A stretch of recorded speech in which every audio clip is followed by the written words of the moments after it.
लक्ष्मी का अपने घर में पूरा दबदबा था।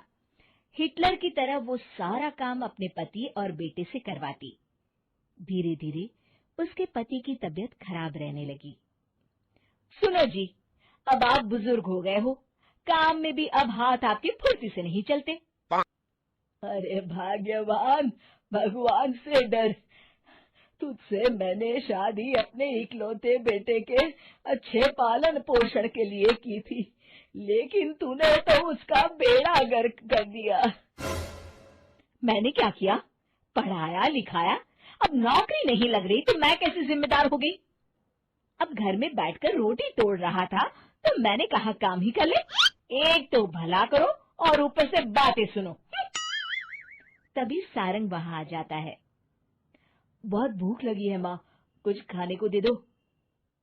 अब तुम्हारे पापा का हाथ तो चल नहीं रहा है। मैं ही जा रही हूँ आज किचन में, बनाती हूँ कुछ। हे भगवान, कैसे होगा इतना काम मुझसे? लक्ष्मी किचन में काम कर रही होती है कि तभी अचानक उसे आइडिया आता है। अरे मैं भी ना, अरे यहाँ तो फ्री की नौकरानी ला सकती हूँ मैं, फिर मैं क्यों खाना बना रही हूँ? उस दिन लक्ष्मी सारंग की पसंद का खाना बनाती है और बैठकर उसे बड़े ही प्यार से खिलाती है। खा ले बेटा, खा ले, पेट भर के खा ले। अरे रुक, मैं तेरे लिए ना गर्मा गर्म रोटियां लाती हूँ।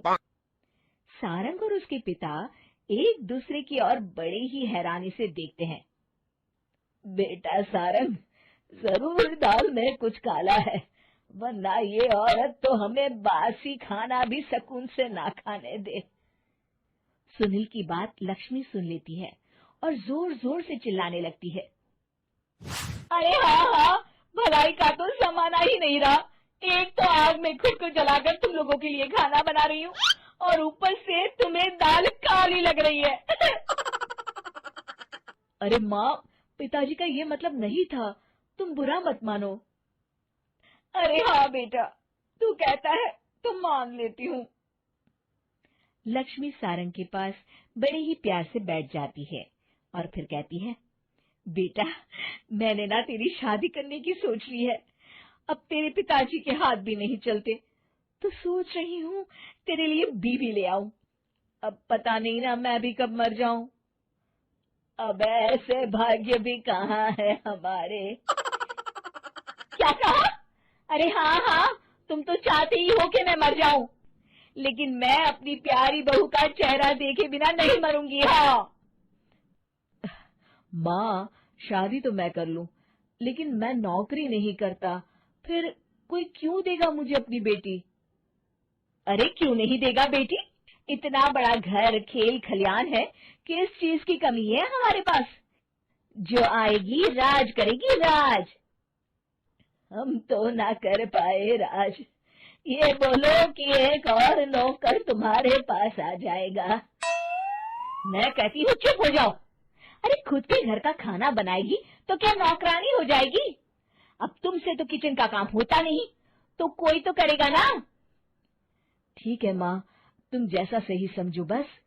अब मेरी एक शर्त है, लड़की जो भी हो वो दिखने में कैसी भी हो या कहीं की भी हो, बस पढ़ी लिखी होनी चाहिए। अरे हाँ हाँ, ला देंगे पढ़ी लिखी बेटा, मैंने कौन सा काम करवाना है उससे। हाँ। और फिर एक दिन पास के गांव की ही रति से सारंग की शादी हो जाती है। रति दिखने में बहुत ही सुंदर थी, साथ ही साथ काफी पढ़ी लिखी थी। रति को लक्ष्मी के सौतेले होने की बात पता नहीं थी। शुरू शुरू में जब रति ने सारंग को घर का काम करते देखा तो हैरान रह गई। अरे ये तो अच्छी बात है कि आप घर का काम करते हैं, लेकिन मैं तो घर में ही हूँ ना, आप क्यों कर रहे हैं जी? जाइए, आप नौकरी के लिए अप्लाई कीजिए ना। तभी लक्ष्मी वहां आ जाती है। अरे रति बहू, करने दे उसे काम। और हाँ, मेरे घर के कुछ नियम है, कायदे हैं, यहाँ बीच में ना ही बोलो तो तुम्हारे लिए अच्छा होगा। रति को लक्ष्मी की बात कुछ अजीब सी लगती है। वो समझ नहीं पाती है कि वो ऐसा व्यवहार क्यों कर रही है, लेकिन उसे लक्ष्मी के सौतेले होने के बारे में कुछ पता नहीं चलता है। फिर एक दिन तो हद ही हो जाती है। रति छत से सूखे कपड़े उतार कर ले जा रही थी कि तभी उसकी नजर लक्ष्मी पर पड़ती है, जो किसी तरह चोरी से सुनील की अलमारी खोलने की कोशिश कर रही होती है। अरे, ये माँ जी को क्या हो गया? चोरों जैसे क्यों आप मेरी अलमारी खोल रही हैं माँ जी? आपको क्या चाहिए मुझे बताइए। अरे वाह, क्या चाहिए मुझे बताइए। अरे मैं इस घर की मालकिन हूँ, पूरा घर मेरे इशारों पर नाचता है, और तुम्हें बताऊं कि मुझे क्या चाहिए? हट यहाँ से।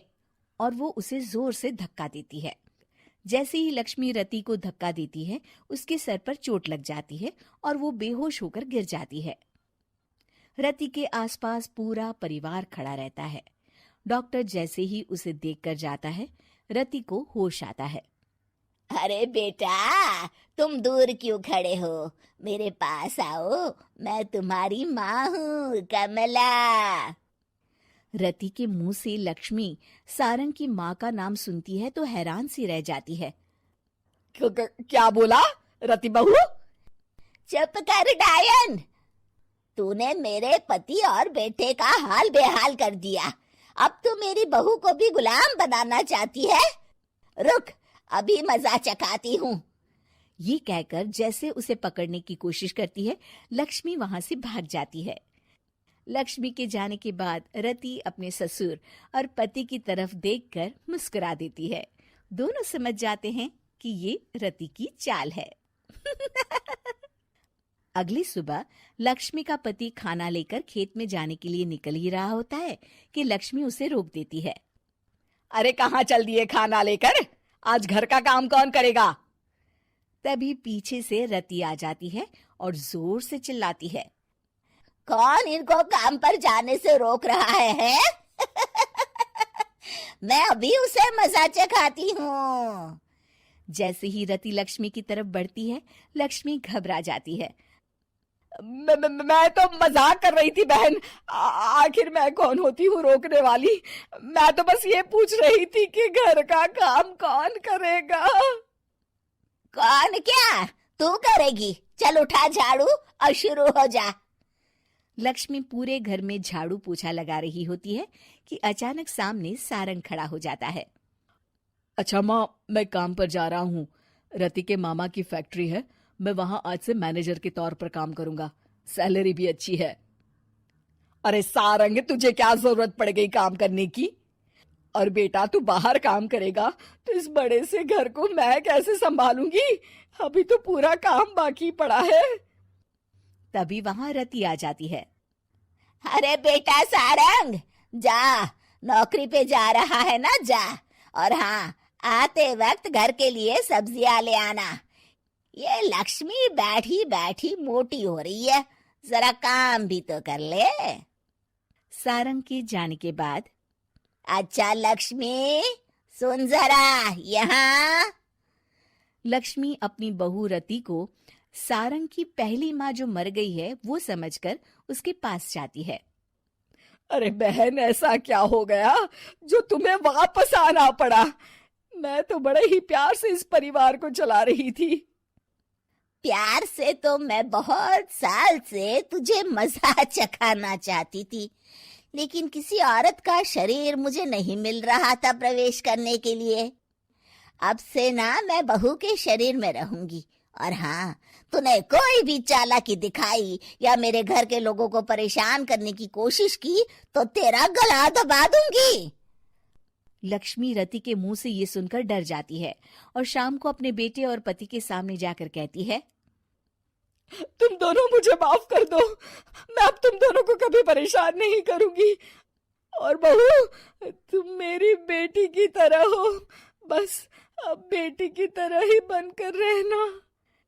लक्ष्मी उन लोगों को इतना कहकर वहां से चली जाती है और उसके जाने के बाद तीनों एक दूसरे की तरफ देखकर हंस देते हैं।